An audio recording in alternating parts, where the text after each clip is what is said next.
Please join us in welcoming Chief Marketing Officer of Wyndham Hotels and Resorts, Lisa Checchio, in conversation with Skift Senior Hospitality Editor, Sean O'Neill.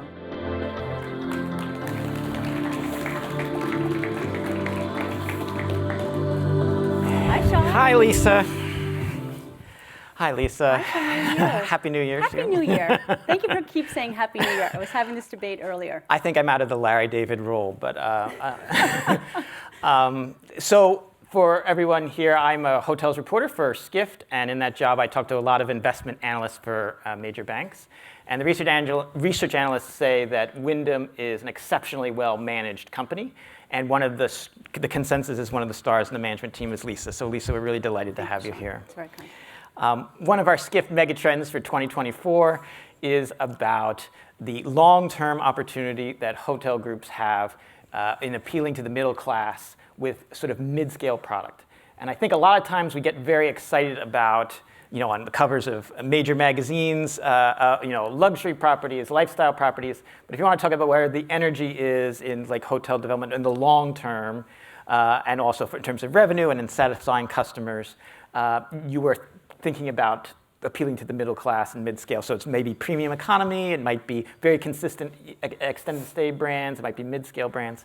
So that's our thesis, Lisa. You're the actual expert. What does that ring true to you? It absolutely does. Every day, and you'll have to come and visit us out in Parsippany. Yes. When you walk into our office, Wyndham's Mission is on the first wall, and it reads, Wyndham makes hotel travel possible for all. It makes hotel travel possible for all. For all, and that for all is ingrained in our DNA, because for us, it is everyone. It's the upper class, it's the lower class, it's the middle class. And I know we're talking about this as a mega trend in 2024, but if we go back to the early days of the pioneers of hoteling, especially in the US, it started in 1970 when Cecil B. Day created Days Inn, right? And he's actually given credit to finding and the new segment that we're talking about right now, the value-conscious traveler. And his mantra was find a need and fill it. And so 54 years later, we're now talking about this as a mega trend, but this has always been something that has been ingrained in Wyndham. Days Inn by Wyndham is one of the largest brands in the world, almost 2,000 hotels. Super 8 by Wyndham, very close. La Quinta by Wyndham. Howard Johnson by Wyndham. These are all household names that were built and tailored to this middle class, this traveling middle class. And so there really is no one who knows this class better than us. And it has allowed us to actually divert from those very early days of those brands to the trends that you've actually been following these last couple of years, like all-inclusive, right? In 2021, Wyndham launched Ultra, all-inclusive travel for all. And we did that with Playa Hotels and Resorts, which has strategic partnerships for all-inclusive brands in upscale and luxury, but when it came time for them to find a mid-scale partner, they came to Wyndham because they knew our loyalty program was there, they knew we had the expertise in the middle class, and that's exactly what they were looking for. Same with extended stay, right? You've also mentioned that too. Yeah, if we can bring up an image we have of the Echo Suites, which is your newest product. It is. So Echo Suites is a brand that we debuted last year. It is now the fastest growing hotel brand in its segment, with over 200 hotels in the pipeline and many getting set to open this year. This is, again, understanding this traveling middle class, leaning into our core business customer, which is the workforce and infrastructure customers who are out there rebuilding our roads and bridges. They're going to be staying in this Echo brand. Yeah, I've heard some of your executives at Wyndham have said that it's like $300 billion is spent every year by workers who are on the road for an extended period of time. So it's an important segment. And to build on one thing that you said, so it's part of a portfolio that you have. So you also have Registry Collection at the luxury end, and you also have 5 lifestyle brands, including Trip. So while this is core, it's not the only thing that you do. That's exactly right. And that is, again, why we find ourselves being uniquely positioned in going from select service to luxury. And it really is what fuels our loyalty program, not just here in the US, but really globally. And I think that's what we're really most excited about when we think about the global middle class. It's projected to be over 5 billion by the end of the decade. That means the majority of the population and the majority of the spending power of that population is going to come from the middle class. And nearly 1 billion of that population, the next billion is coming from Asia. 90% of that traffic is going to be coming from Asia, where we're closing in on 2,000 hotels. Wow. And so what we're really excited about is not just domestic travel in Asia, but it'll be just how that'll shift global travel. We're already in nearly half the world's countries, 24 brands from economy to luxury. And so when we think about them as a source market, we really get excited about what's coming. Okay, well, to build on that for Asia Pacific, so another of our Skift Megatrends for 2024 is that India is a rising power. The middle class is incredibly important and growing there. A lot of Indians are now having both more domestic and international travel as the middle class expands. So what is sort of your ground game in India? I think India is at a pivotal moment. It eclipsed China last year as the largest populous country in the world, closing in on, I think, nearly 1.5 billion people. 500 million people are in the middle class. It is the fastest growing demographic in India. And what that unlocks is a financial empowerment that they never had before when we think about their ability to travel.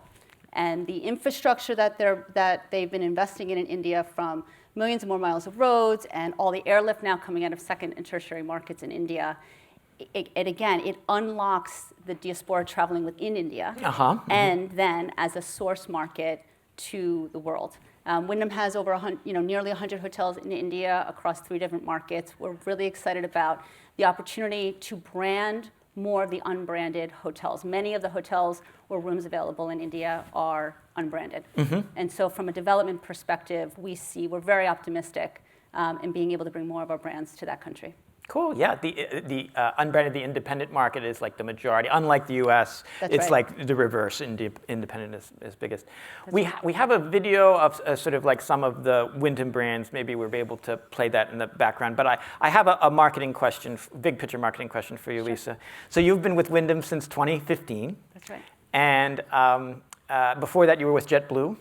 And so you've seen... Big news today for JetBlue. Yeah, it is. I'm very excited. I've interviewed too. Joanne on stage before, so I'm really happy for her. She is fantastic. No better leader. She really is. And through the pandemic as well. So you've seen the airline view, you've seen the hotels view. Yeah. And so to me, we have a Skift research slide, if we could bring it up, about hotel revenue. So there's this interesting, in my view, airlines have done an incredible marketing job of all they have is, from my perspective, it's like a boring little tin can flying through the air, and they have like marketed the hell out of it, and they cross-sell and upsell every square inch of that tin can. Hotels have so much more to offer, everything from making that better corner room available and highlighting and surfacing that, or whether it is having spa services, depending on what kind of property you have. Sure. So I'm wondering, what do you think is the marketing opportunity over the next several years for hotel groups to sort of like level up their game even further? Yeah, I mean, this is exactly what we are leaning into today. So I don't think this is in the future. I think it's now. I think the key, particularly for the Wyndham Hotel Group, is to be able to make it easy for our franchisees to scale this. Okay. We have many hotels that are doing this already, to your point. They have, if you have a spa, if you have a gym, if you have certain F&B outlets, it's easy to do. But for many select service hotels that do not, there still is significant opportunity. Right? You can still, even in, remote parts of the country where you don't think there may necessarily be a market for it, there absolutely is. You might still be going on an anniversary trip and you want to surprise your spouse, or you might be taking your kids' baseball team out and you want to have pizza brought in. I mean, these are all things that we now have created a platform for our franchisees to be able to turn on, and it's all upside. And it's done in a very seamless way, so we're able to manage the guest experience and over-deliver from that perspective. And it's an open stream for our franchisees to be able to add ancillary revenue streams that they didn't have before, while still delivering a great experience for the room. Cool. And is that like the central reservation system as a mix of marketing? That's the platform? That's right. Okay. So I want to talk about another one of Skift's megatrends for 2024. It's an especially good one because my boss wrote it. It's about junk fees. And one of the ideas is that in the hotel context, many hotel companies They will have mandatory is the key word, fees for resort fees, destination fees, and the idea is that if you're a consumer shopping, it's very hard to do the comparison shopping if you don't know what the total all-in cost is. So the Skift Megatrend is saying that this coming year there's going to be additional pressure on hotel groups to change their view. How is it at Wyndham? Do you have a policy? If I'm a customer coming to your site or your app, will I see the all-in price? You absolutely will. So for Wyndham, this is about only 2% of our system. So in our 9,100 hotels, resort fees only really affects about 2% of them. But for those 2%, if you're a guest coming to our site, we are very front. We want you to have confidence that you're going to know exactly what you're paying. And so you come into our mobile app, you come into our brand.com sites, anywhere where there are these additional fees, it will note that right away. And even in the next handful of weeks, we're going to be even more transparent in total display pricing. Because at the end of the day, as a brand site, you want all your guests and members who are coming to your site to have confidence, right? You want them to be able, when they click that button, not have buyer's remorse, feel that they've gotten the best price, feel that they have been able to look for the things that are most important to them, amenity-wise, right? So maybe they care about truck parking, or they want to be able to travel with their pet. Or even EV charging actually is one of the highest searched amenities in our sites these days. People are coming to the Wyndham site or app and they're typing in to filter which hotels have an EV. Have been EV charging. And so I think all these trends, we constantly are trying to keep up with what are the guest and member expectations. Because when they're coming into our brand sites, we want them to be fully confident in everything they're seeing. Junk fees is a part of that, and/or resort fees, total display pricing, and then amenities. So Lisa, it sounds like, I know on other occasions you've talked about the importance of driving more direct bookings to your site and app. So Sure. is that part of the picture? Is the transparency is part of the formula for encouraging that? It absolutely is. Again, I think the biggest value that we can deliver to our franchisees and to our guests at the same time is the power of that direct booking, right? The most amount of bookings at the lowest acquisition cost. And for members, we want them to keep repeating. That's part of the value proposition of being part of a loyalty program, is having the brand know who you are, what you care about, and making you come back and return either to that same hotel, that same brand, or the family of brands. And having this level of transparency, we saw it in the beginning days during COVID. We all remember during COVID when we were traveling, is the hotel open? Will I be able to check in? Is the pool or F&B available to me? What if I get sick and I have to cancel? This was really, is the hotel clean? These were all things that during COVID became more important from a transparency perspective we brought forward. And we found that guests wanted to come and book direct because they had confidence that they were booking with the brand. And they knew that the brand was going to be able to take care of them should anything go awry. And that trend has now Instead of going with the online travel agency. Instead of going to a third party. Because when you get to a third party, they're not the one that's checking you in. They're not the one that's going to be able to help you should you have to cancel. And so we started to really see that turn around, and it has only continued in the last handful of years. Double-digit growth on brand.com. Our mobile app continues to be our fastest growing channel because, again, people want control. They want it in the palm of their hands, and they want to be booking direct to the brands. Cool. Kudos on that success, because I know that's an important cost of acquisition reducer. Sure. You mentioned the loyalty program. So the Windom Rewards. We have an image of Wyndham awarded a person who, by coincidence, became the 100 millionth huge milestone this past year. Member of the program. And I think it's coming up. And so you also have. You've now most recently reached 105 million. I think was the most recently publicly disclosed number. So 105 million is a 78% increase over the course of 5 years. That's more than Marriott has done in the past 5 years in terms of signing up people. That's more than Choice, which is a closest comparable group. So what accounts for the success in signing up those enrollments at Wyndham? Yeah, I think the program, I know this is such a great photo. It is fun. They seem so happy. This is a family from Canada. This is at actually our Wyndham Ultra in Cancun. 100 million Windom Rewards points for our 100 millionth member.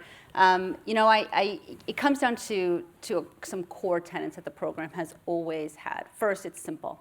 I think we've been following all your coverage of loyalty programs, particularly in the airline space. The mantra is, how do you make it simple? Right. And And Windom Rewards has always been simple. We want our members to know exactly what they're going to get for their points. We've kept the redemption tiers to 3.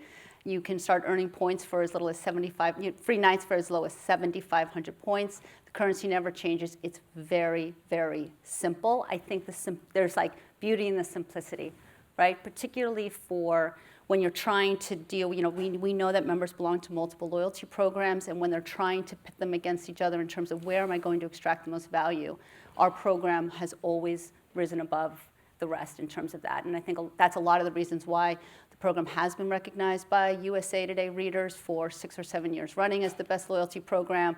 US News and World Report ranked it #1 last year, and the ease of the program is always really first and foremost, followed by it's easy to attain. We especially for this value-conscious traveler, and even like younger generation, like they want to be able to be rewarded for their business. Right. And so you make it very easy to earn a point and then be able to use it right over again on that next day, which is really a key tenet of the program. We don't want you to have to earn all these points and it take years to actually be able to go on that next trip.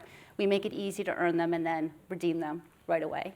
And then we talked a little bit already about the aspirational aspect of the program, which is not only the hotels, but 50,000 places to stay around the world with our strategic partners, entertainment venues in Las Vegas, homes and vacation clubs in Europe, and everything in between. And I think that kind of aspirational aspect of the program allows value-conscious travelers, middle-class travelers who might be staying in select service brands to be able to really use their points in just some of the most amazing destinations around the world. And I know that you asked if there was any kind of breaking news that I could share today. Maybe not the full headline, okay. But we do have, we talked a little bit already about the infrastructure, the unprecedented infrastructure bill that's out there. That is Wyndham's core business guest, the workforce that's out there. We have a really special aspect of the program that we'll be launching in the first quarter. So hopefully you'll have me back and we can talk more about it then. Oh yeah, that would be very fascinating. So that's two little bits of news there, one on the junk fees and then one about the potential with the Infrastructure Act. And so just to clarify, so because of the Inflation Reduction Act being passed, there's a lot of infrastructure being built around the country, but it's being slow to sort of like roll out. So the idea is that for many years there's going to be a lot of people who are in construction and related work that are going to be hitting on the road, and Wyndham is positioning itself to be. That's exactly right. And okay. Because of our footprint in the U.S., in secondary, tertiary markets, we had a campaign recently that said you're just about 10 minutes from a hotel by Wyndham. It really lends itself to having supply, hotel supply, where these jobs are being and these projects are being built, money is being released. We're seeing it across every single state, across Main Street, interstate, suburban, urban, and it is a core customer that has always stayed and been with Wyndham. And so we're really looking forward to celebrating them, right? Now it's a big conversation about them. It's always been a workforce that we have celebrated and welcomed, and we're looking to make it even more rewarding for them in a couple months. Very cool. Well, that's another megatrend. Maybe we should have that as our megatrend, one of our megatrends for next year. I'm interested in sort of a little bit about another one of our Skift 2024 megatrends, which is talking about the climate emergency, and it's the impact that the travel industry will face because of the physical infrastructure. If you have properties in places like Texas or Florida or California, and they're in the line of fire, so to speak, of floods or wildfires, you may need as the years go by, you're going to may have to set aside a certain amount of extra time and money towards that. It's not just buy an insurance policy, because the insurance policy rates may go up. It may affect bonds that you have, and may affect how you have resilience with the properties and supporting franchisees. So as a long wind-up, what is your response to sort of that idea of a megatrend? Well, I think as a megatrend for extreme weather, I think we're seeing it all here in New York today. For everyone who made it in the audience, I applaud you for, I think the governor of New Jersey just declared a state of emergency. So I think it's very topical for us to talk about extreme weather. We absolutely have seen this extreme weather. I believe the stat is 5-fold in the last 50 years in terms of how many just extreme weather cases of wildfires, flooding, hurricanes. We've had some major hurricanes hit in the U.S. Over the last few years, just devastating South Florida, if you recall, a couple years back. So it is something that, from a proactive perspective, it is something that we are always working with our hotels on. There has to be a plan. The teams have to be ready on the ground, because for many of these employees at the hotels, they're also impacted too, right? They're living nearby to the hotel. They might have personal damage. Their families might be in danger. How do you continue to run the operation while at the same time keeping in mind the people who are behind the scenes really running that operation? And so it's something we take very, very seriously. Our operations teams are constantly around the world working with our hotel teams to make sure that they are ready. But I think what is becoming interesting is the trends of extreme weather on certain destinations. Even some of the safest or best destinations in the world, there's now risk because of extreme weather. Like take Canada, right? Canada is one of the safest places to visit, but yet the risk now is wildfires, which many of us in the New York area experienced last year. And so, and then Venice, I know you've been following it, but not only extreme weather, but then the over-tourism of it, which I know, Rafat, you've talked a lot about here too, about so I think, we'll see, we agree on the trend. I think what will be interesting is, do people start to smooth out seasonality, right? Mm-hmm. So instead of just going in the summer, you start to see different weather. You could start to have some of the shoulder seasons start to come in, or people could choose different places. The world is a huge place. Being able to visit or kind of add those tourism destinations to a list that may not otherwise, and give some of the other cities a break that could need it to recover.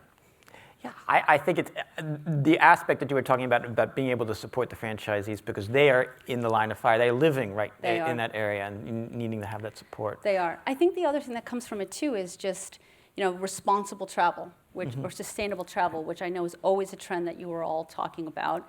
And really, at the end of the day, from a flexibility perspective, hotel accommodations are the most flexible. You said a little bit about insurance. The beauty of a hotel stay is that you can have that booking early, but then should unfortunate things arise, sickness, weather, you have that flexibility to be able to cancel should you have to, and then rebook. Mm-hmm.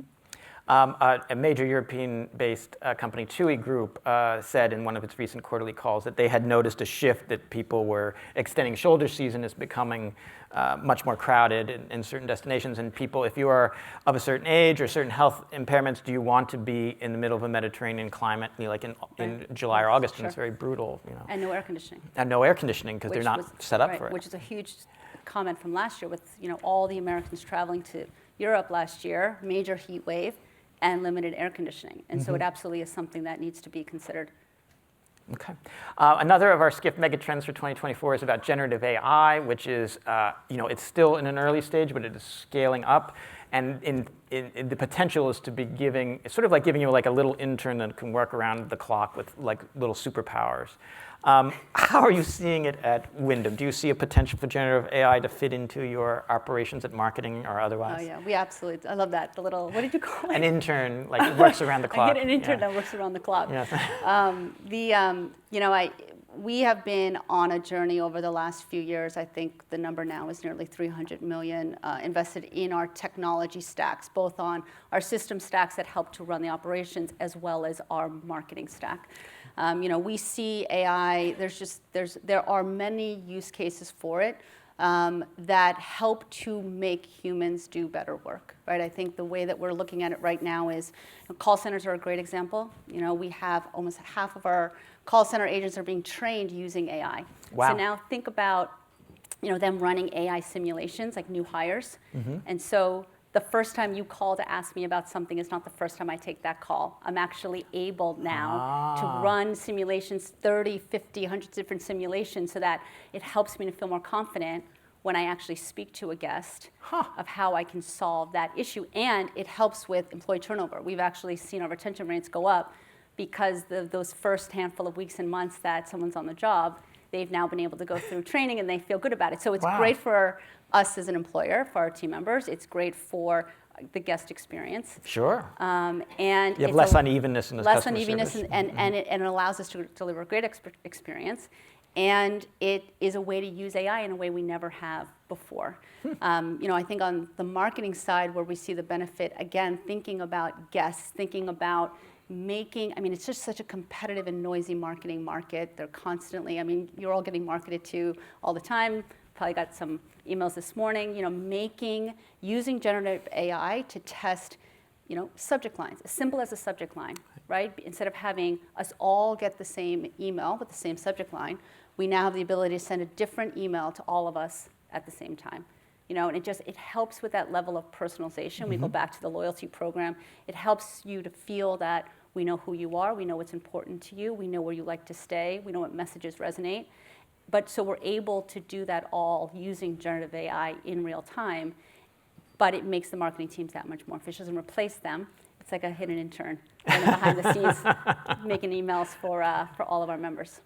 And so it is in conjunction with the earlier point you were making about loyalty. Because you have that first-party data, you'll have their email, you'll have some demographic information. Potentially, you could use that to map and tailor at some point in the future the kind of email messages you get or other messages. Absolutely, absolutely. And again, I think that is the most valuable data that we can have. We've talked, about the cookie and what will happen in an environment where those start to go away, those third-party data feeds, and that's where the first-party data becomes so critical. You've raised your hand, you've said it's okay for us to have it, and so then we should be responsible in the way and meet your expectations of why you gave it to us. You want relative offers for you, and we want to be able to speak to you in the way you want to be spoken to.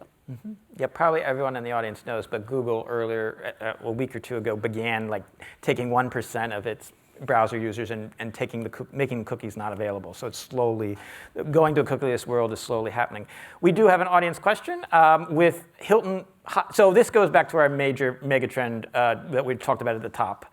So with Hilton, Hyatt, and Marriott, and Wyndham all launching brands in the past couple of years to appeal to the middle class, this market is getting crowded. Is there too much incoming supply? So what do you think about that? I think in the immediacy, no, because again, the majority of that supply that's tailored to this middle class is really sitting with us. When we look at competitors coming into market, many of those brands were actually launched in the last 6 months. And so from a supply perspective, again, guests demand the supply. If we're seeing millions and billions potentially of more middle-class travelers traveling around the world, we will need to change the mix of supply available to them to meet those rising demands. But for now, we think that if a guest is asking for it, and a franchisee, if an owner is asking for it, right? We are also, Wyndham is the largest franchising company and the hotel company in the world. We always want to have an opportunity for our small business owners, for our entrepreneurs to be able to open hotels and small businesses that are also, helpful for them. Okay. Yeah. Yep. And so another question that we have is what generative AI are you using to personalize emails and communications? That might be a little down in the weeds for you, but they have any of the different tools. Are there any third-party vendors that you're using to help with some of the CRM work that you do? Yes, this is an anonymous question I see. If they're here, I'm happy to answer that. Okay, one-on-one. all right. We'll follow up after this.